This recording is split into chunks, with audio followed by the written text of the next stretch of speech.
یہ فرماتے ہیں کہ کیا اسوہ حسنہ اور سنت نبی صلی اللہ علیہ وسلم میں کوئی فرق ہے؟ وضاحت فرما دیں۔ جی ہاں، بہت فرق ہے۔ دیکھیے، سنت کا لفظ تو استعمال کیا جاتا ہے دین کی اس روایت کے معاملے میں جو تمام نبیوں سے چلی آ رہی ہے۔ یہ بات بہت اچھی طرح سمجھ لینی چاہیے کہ اسلام کی ابتدا محمد الرسول اللہ صلی اللہ علیہ وسلم سے نہیں ہوئی۔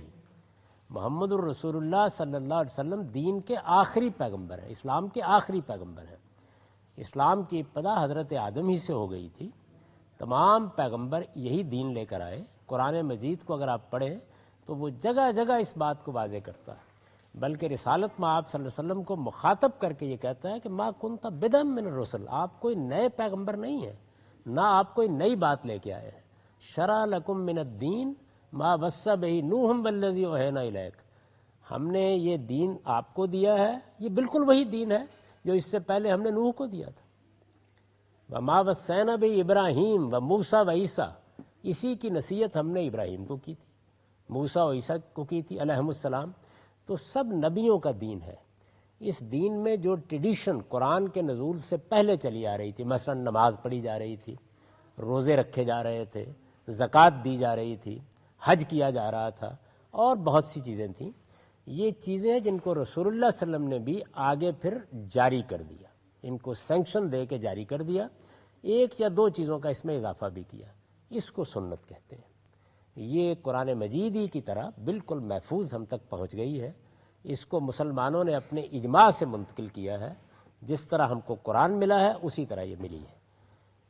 تو ایک بات تو یہ بہت اچھی طریقے سے سمجھ لینی چاہیے کہ سنت کا لفظ اس کے لیے بولا جاتا ہے۔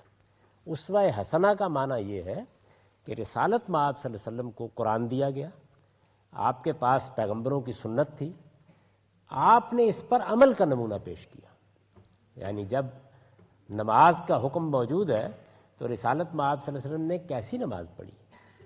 رسالت میں آپ صلی اللہ علیہ وسلم کی نماز میں کیا خشوع تھا، کیا خضوع تھا، کیا اہتمام تھا، کیا خوبصورتی تھی؟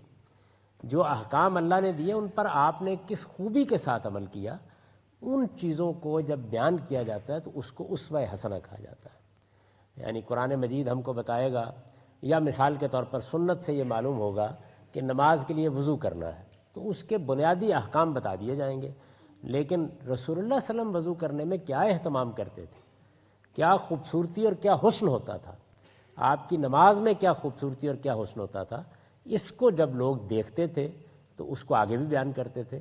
اس کے لیے اسوہ حسنہ، بہترین نمونہ، اسوہ حسنہ کا مطلب ہے بہترین نمونہ، یعنی دین پر عمل کا جو نمونہ آپ نے پیش کیا، ایک ہے دین اور ایک ہے اس پر عمل کا نمونہ پیش کرنا، اس کو اسوہ حسنہ کہا جاتا ہے۔